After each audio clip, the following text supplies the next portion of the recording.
संत मत धारा आपकी सेवा में प्रस्तुत।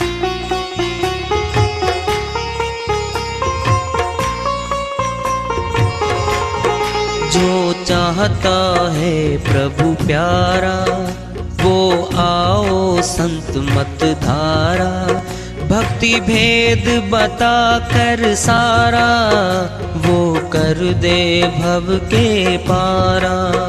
जो चाहता है प्रभु प्यारा वो आओ संत मत धारा, भक्ति भेद बता कर सारा वो कर दे भव के पारा।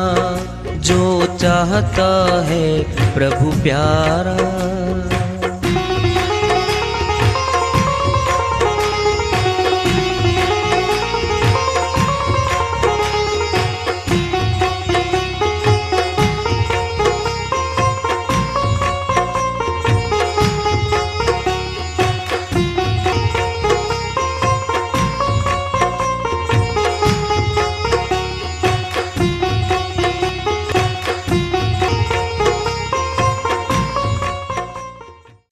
परम पूज्य सदैव स्मरणीय सदगुरु साहिब की जय हो। सतनाम साहिब। आदरणीय सर्व संतों की जय हो। उपस्थित आदर के योग प्रभु प्रेमी एवं जिज्ञासु आत्माओं, हम सभी पूर्ण पिता परमात्मा सभी सृष्टियों के रचनहार कुल मालिक हम सबके जीवन का आधार उनकी महिमा को सुनने के लिए एकत्रित हैं। मेरी सभी से अर्ज है कि मैं कोई जगत गुरु नहीं, कोई महाराज नहीं, कोई महामंडलेश्वर नहीं, मैं केवल सभी संतों की चरणों की धूल हूँ और आपका भक्ति मार्ग में सहायक हूँ। मैं अपनी सीधी साधी टूटी फूटी भाषा में, संदुकड़ी भाषा में भक्ति भेद के गूढ़ रहस्यों को उजागर करने वाले विचार आपके समक्ष रख रहा हूँ। यदि अच्छे लगे अपनाएं, नहीं तो गैर जरूरी समझकर विसार दें। हाँ, सत्संग ही एकमात्र प्रभु प्राप्ति का विद्यालय है, विश्वविद्यालय है ये। और हम सभी सत्संग में आए हुए हैं। हम जिज्ञासु तभी तो आए हैं। हम पिछले सत्संगों से वार्ता करते चले आ रहे हैं कि चेतावनी से प्रभु प्राप्ति की ओर इस अध्याय को, इस वार्ता को आज फिर आगे बढ़ा रहे हैं। यह तन काचा कुंभ था, लिए फिरे था साथ, टपका लागा गली गया, कछु ने आया हाथ। कबीर साहिब अपनी श्रीवाणी में चेता रहे हैं मनुष्य को। कुंभ कहते हैं घड़े को, कच्चा घड़ा। कच्चे घड़े पे बूंद लगती है, गलने लग जाता है। वो मिट्टी का है, पका नहीं है। पकने के बाद तो पानी भी डलता है इसके अंदर। पानी में तैरा दो पक्के घड़े को तो कोई दिक्कत नहीं है। यह तन काचा कुंभ था। हमारा शरीर कच्चे घड़े की तरह है, लिए फिरे था साथ। आत्मा इस कच्चे घड़े रूपी शरीर को साथ लेके घूम रही है। टपका लागा गली गया, कछु ना आया हाथ। साहिब समझाते कहते हैं मौत का टपका लगा इसमें। क्या हुआ? मौत ने आत्मा को निकाल लिया।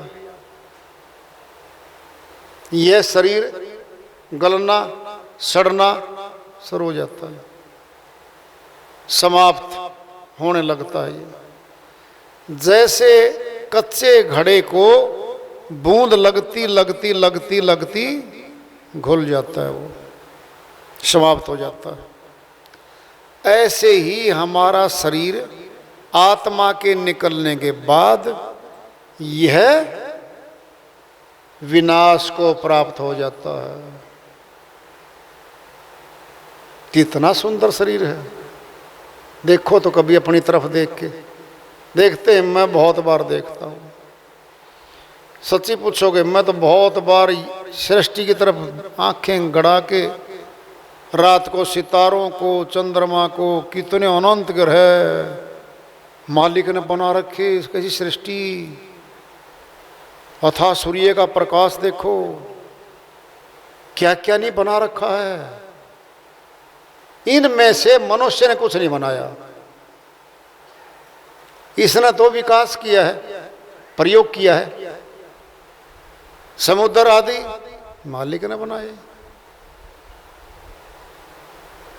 घने जंगल सभी जरूरत का बनाया है।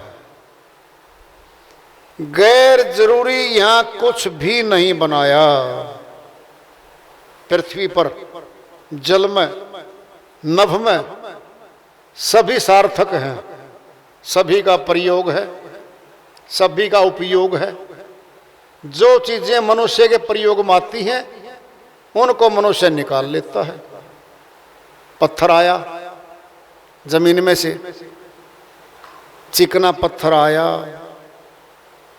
मार्बल संगमरमर के पत्थर निकाले, धातुएं निकाली, लोहा निकाला, कोयला निकाला, नाना प्रकार की सोना चांदी धातु बड़ी महंगी महंगी पड़ी इसमें, तो हीरा आदि भी निकाल लिया।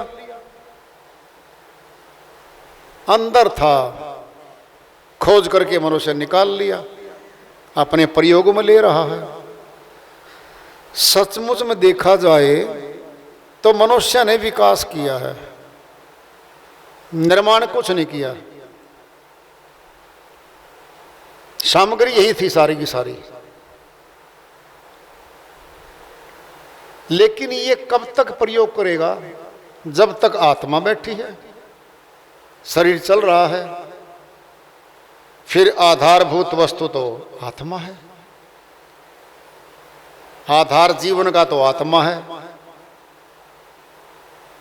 आत्मा अंदर बैठी है, बाहर तो है नहीं। देख लो, रॉकेट जाता है सुदूर, फ्यूल अंदर डलता है, कार में पेट्रोल अंदर डलता है, ट्रैक्टर है, सारी मशीनरियों में अंदर डलता है फ्यूल, बाहर चलती है, घूमती है। हमारे ही अंदर श्वासों का फ्यूल, श्वास, प्राण अंदर डाल रखे हैं। क्या है ये? यही तो है राशन,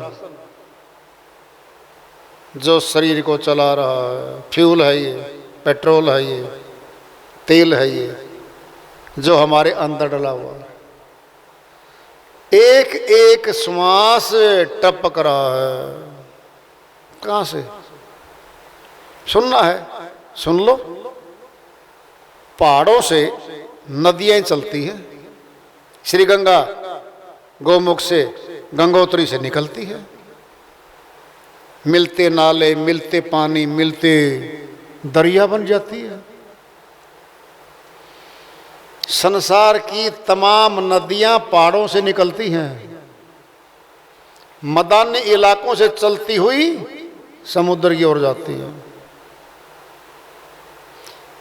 कितनी नदियों का जल हर रोज गिर रहा समुद्र में, लेकिन समुद्र का तो जो तल है, लेवल है, वो सब नदियों का जल को समेट लेता है। नदियों का जल पहाड़ों से नीचे आता है, नीचे से ऊपर नहीं जाता है। आज्ञा चक्कर में श्वासों का घड़ा है। सुमेरु पर्वत कह रखा है इसको तो हमारे संतों ने सनातन में, कि सुमेरु पे चढ़ जा। सुमेरु पहाड़ भारत में साथ लगता ही तो है। आज्ञा चक्कर में घड़ा है, घड़े में श्वास रखे हैं। तो जब टपका टपकी होगी तो नीचे आएगा। 9 द्वारों में श्वास टपक रहे हैं। आज्ञा चक्कर में त्रिकुटी में जहाँ माता बहनें बिंदी लगाती हैं, ब्राह्मण लोग टीका लगाते हैं, साधु लोग चंदन लगाते हैं, ये तो विशेष स्थान है। सच्ची पूछोगे, पूछ लो। आत्मा को जानना है, परमात्मा को जानना है, दोनों अंदर बैठे हैं, फिर बाहर क्या हो रहा है? करो कल्पना। वेद शास्त्र हैं बाहर हैं, धार्मिक ग्रंथ बाहर हैं, पूजा पाठ बाहर है, पहाड़ों की पूजा बाहर हो रही है, तीर्थों की पूजा बाहर हो रही है, सनातन का सारा कर्म कांड बाहर हो रहा है। परमात्मा अंदर बैठा, आत्मा अंदर बैठी। सत्य है? बिल्कुल सत्य है। सर्व संत एक मत पे हैं कि परमात्मा अंदर बैठा है। प्रश्न पैदा होता है, जब अंदर परमात्मा बैठा है फिर चोर चोरी क्यों कर रहा है? डकैती क्यों डाल रहा है मनुष्य? कत्ल क्यों करता है मनुष्य? अपराध क्यों करता है मनुष्य? परमात्मा क्यों नहीं रोकता उसको? जब अंदर बैठा है फिर क्यों नहीं रोकता उसको? ये सभी का प्रश्न होता है। मेरा भी था कभी जब दाखिला हुआ था इस लाइन में, कि रोकता क्यों नहीं है वो तो रोकता है। कब? जब उसकी चलेगी तब। अभी तो मन की चल रही है, माया की चल रही है। मन कौन है, आत्मा कौन है? ये दोनों अलग अलग शक्तियां हैं। मन काल ब्रह्म का अंश है, आत्मा परमात्मा का अंश है। शक्ति दोनों बैठी है। मन में तीन लोक में शक्ति ज्यादा है। मन के पास सेना बहुत बड़ी जबरदस्त है। 5 विकार हैं, काम, क्रोध, लोभ, मोह, अहंकार। पांचों तत्वों की 5-5 प्रकृतियां हैं। 25 वो होगी, 25 5 30। 3 रजगुण, सतगुण, तमगुण, तीनों देवों की शक्ति। 33 कोटि शक्ति है ये मन और माया यानी काया में बैठे हैं। आत्मा के लिए 33 का मुकाबला कैसे करे? ये समझ से परे है। एक व्यक्ति 5 जनों का, जो पांचों चारों तरफ खड़े हैं, उनका मुकाबला ही नहीं कर सकता। 25 5 30 3 33 कोटि कहा इनको। ये 33 अंदर बैठे हैं। और पता कैसे हैं? दिखते नहीं हैं। 5 चोर तो दिखते नहीं किसी को भी, हमला करते हैं वो तो। जीव आत्मा को बहका करके मन इस माया रूपी काया से मिलके 10 इंद्रियों पे कब्जा करके मन आत्मा के सारे श्वासों को इस दिखने वाले संसार में खर्चवा रहा है। देख तेरा मकान, देख तेरा खेत, देख तेरी फैक्ट्री, देख तेरी दुकान, देख तेरा परिवार। है जी अपना? हाँ जी अपना। अपनवा दिया। अब इनको अपना मान के जुट गई दिन रात। इन्हीं को कमाने में, खाने में, परवरिश में सारे श्वास जा रहे हैं। तो प्रश्न चल रहा था कि अंदर परमात्मा बैठा है। आत्मा तो सभी मानते हैं कि जी आत्मा तो है अंदर। परमात्मा अंदर है या नहीं है, इस बात पे संशय है। कर लो प्रश्न। कुछ कहें आपको, सुनो ध्यान से। डॉक्टर तो हर घर में नहीं है।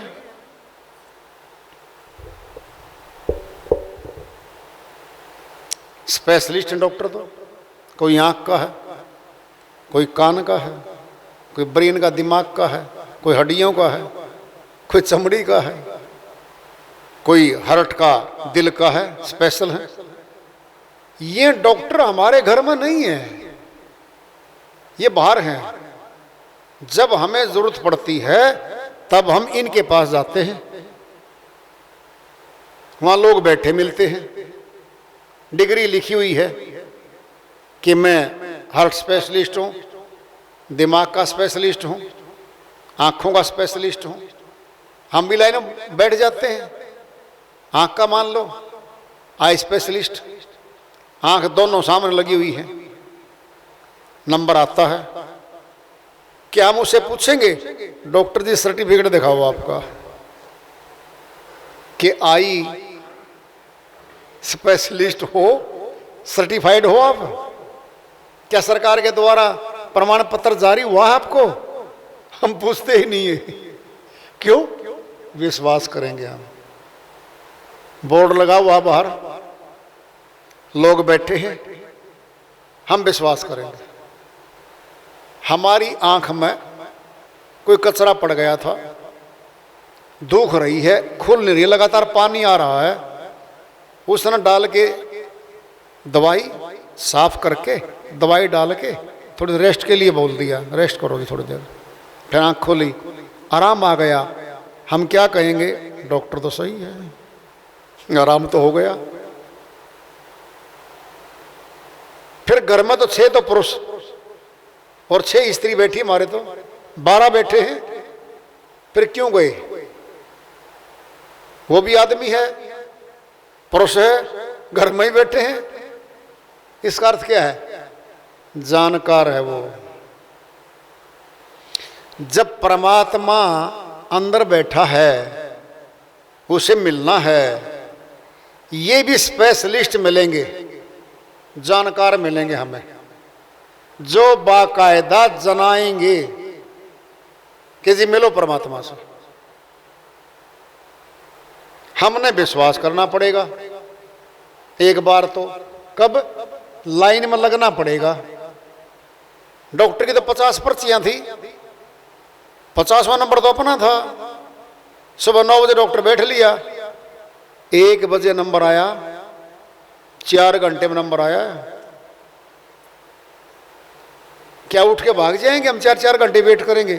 बैठेंगे, बोलो बैठेंगे। नंबर आने से पहले डॉक्टर से कोई साक्षात्कार नहीं हुआ, मिले भी नहीं है, विश्वास किया है। ऐसे ही सत्संग में जब आत्मा आएगी, वो बैठेगी, एक बार तो ये विश्वास करेगी कि जी परमात्मा की बात सुनावेंगे, आत्मा की सुनावेंगे। इतने लोग बैठे हैं, जैसे हम डॉक्टर के पास आके पूछते हैं ना, आपको कितने दिन हो गए आते हुए? जी मुझे 2 महीने हो गए। आपको क्या तकलीफ थी? जी थायराइड थी मेरे तो। कितना आराम है? जी 50% आराम है। ऐसे ही सत्संगों में जब जीवात्माएं आती है ना, वो उन सत्संगियों से पूछती हैं जो पुराने सत्संगी बैठे हैं, जी आपको क्या लाभ मिला, आप क्यों आते हो यहाँ पे? बात बराबर मिलेगी आपको। समाज में जाओ, संसार में जाओ, यहाँ आ जाओ, यहाँ भी पूछेंगे आत्माएं, जी आप कितने साल से आते हो? पंडित जी, राजा राम जी, जी मुझे तो 6 साल हो गए। क्या मिला? अगर संसारी है तो पूछेगा कुछ नौकरी नाकरी मिलती है, कुछ बीमारी बीमारी कटती है क्या, कुछ पैसे का कोई काम धाम कारोबार चल पड़ता है क्या? अब वो जो चाहता था वो पूछ रहा है। अब राजा राम जी बताओगे, देख भाई कारोबार अपना आप करते रहो, ये प्रचारक आपका कारोबार नहीं छुड़वाते। एक अलग से चीज है आत्मा का दर्शन, परमात्मा का दर्शन, भक्ति भजन करना चाहिए मनुष्य को। हम भूले हुए थे, उसको ये याद दिलवाते हैं, अनुभूति कराते हैं, संतुष्टि मिलती है और उसके बाद सुख और शांति आने लगती है और आत्मा चेतन होती है। अपना कौन है, पराया कौन है, लाभ किस बात में ज्यादा है, सब नजर आने लगता है। और भाई भक्ति धन पास आता है तब जगत के भी काम होने लगते हैं, अगत के भी होने लगते हैं। ये बात वो जिज्ञासु भगत उसको जो नया आया था उसको बता रहा है। फिर 1-2 बार फिर आएगा, वो देख ले क्या किया शुरू में, विश्वास किया है, बैठ गया वो। अब वो बोलेगा वक्ता, परमात्मा उसकी मुट्ठी में नहीं है वक्ता की। अगर कोई मंडलेश्वर गुरु बन के कोई बैठ जाए और वो ये कहने लग जाए बैठते ही कि जी मेरे पास है परमात्मा की कुंजी तो, और केवल मैं दिखा सकता हूं, और कहीं जाओगे तो कहीं नहीं मिलेगा, मेरे पास आओ। अहंकार में बोल रहा है, घमंड में बोल रहा है, झूठ बोल रहा है। परमात्मा तो सर्वशक्तिमान है। जब सर्वशक्तिमान है फिर आपके अधीन कैसे आएगा? सर्वव्यापक है फिर आपकी मुट्ठी में कैसे आएगा? सर्वज्ञाता है, वो सबको जानता है, फिर आप उसको कैसे बुलोगे? ये प्रश्न कर देगा सीधे सीधे। परमात्मा नया नहीं है, सनातन है, पुरातन है। परमात्मा पोथियों में, धार्मिक ग्रंथों में महिमा तो गाई गई है परमात्मा की, नाम महिमा है, रूप की महिमा है, लेकिन जिंदा नाम उनमें नहीं होता। जैसे अध्यापक तो है स्कूल में, पुस्तक भी है, पुस्तक की दुकान पे, बुक सेलर पे। अपने अनपढ़ बच्चे को अगर शिक्षित करवाना है, 5वीं तक की पुस्तक खरीदे घर में ले आए और बच्चे को कह दें बेटा पढ़ के 5वीं पास कर लेना, नहीं कर सकता। जिंदा अध्यापक के पास जाएगा, पुस्तक वही जाएगी, उन्हीं को पढ़ा के पढ़ना सिखा देगा। गुरु क्या करता है? गुरु भी यही करेगा। ग्रंथ आपके हैं, पोथी आपकी हैं, धार्मिक पुस्तकें आपकी हैं, आपको भेद नहीं है मालूम। जिंदा नाम, अविनाशी नाम जनाएगा वो गुरु। फिर सारी पोथियां समझ में आएंगी, सब पढ़ने लगोगे, बोलने लगोगे, भेद बताने लगोगे, एक दिन गुरु ही बन जाओगे आप। क्यों? पारस और गुरु में तुम बड़ो अंतरो जान, वह लोहा से कंचन करे, गुरु कर ले आप समान। पारस पत्थरी में और गुरु में बड़ा अंतर बताया है। पारस पत्थरी लोहे को छुआएंगे तो सोना बना देगी, गुरु कर ले आप समान। गुरु तो अपने जैसा ही बना लेता है। पारस की पत्थरी लोहे को पारस नहीं बनाती, कभी सोना बनाएगी। इसका अर्थ क्या है? अपने जैसा नहीं बना रहा वो, अंतर आ गया है। कीमती तो बना दिया, लोहे से तो कीमती है सोना, फिर पारस तो नहीं बना पाया। गुरु कर ले आप समान। कबीर साहिब कहते हैं गुरु तो अपने बराबर का बना के बिठा लेगा भाई। क्यों बना लेगा? कर लो प्रश्न। जितने भी गुरु गद्दियां हैं उन पे गुरु आगे बैठे, उन्हीं गुरुओं की श्रेणी में शिष्य थे वो, उन्हीं के सेवादार थे वो, उन्हीं के प्रचारक बैठे हैं आज। फिर बराबर का दे बना लिया था तभी तो बैठा होगा।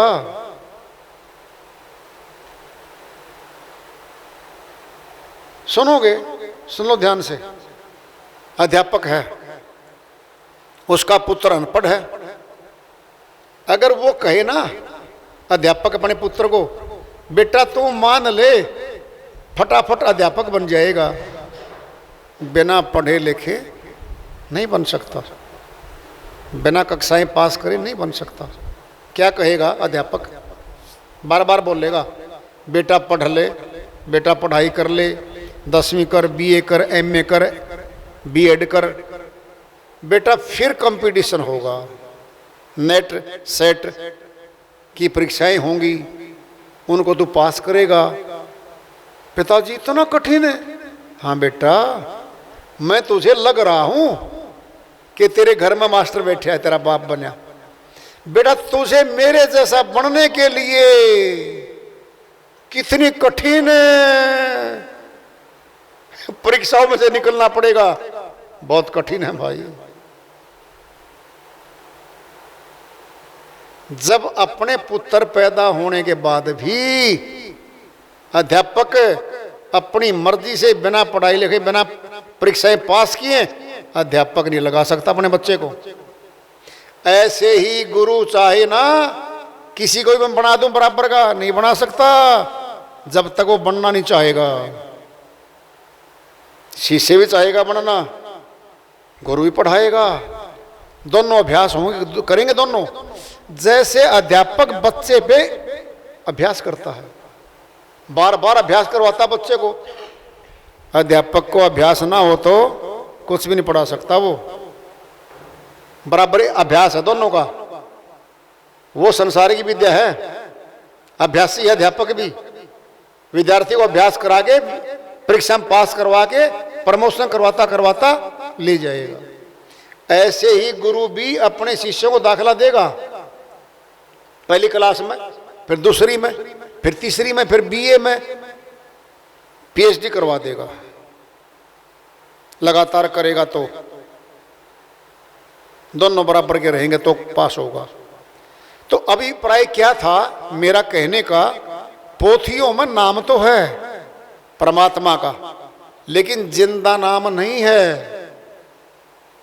जिंदा नाम तो आत्मा में ही है। क्यों? परमात्मा का नाम अविनाशी है,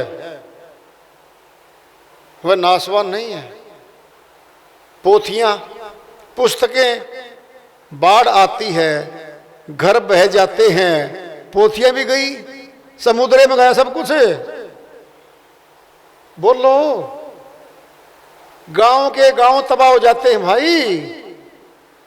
अगर वो सच्चा नाम होता पोथियों में, वो नाम भी गया, पोथियां भी गई, सब कुछ गया। इसका अर्थ क्या है कि अविनाशी नाम नहीं था उनमें। अविनाशी का नाश कौन कर देगा? वो तो अविनाशी रहेगा। के घट में है,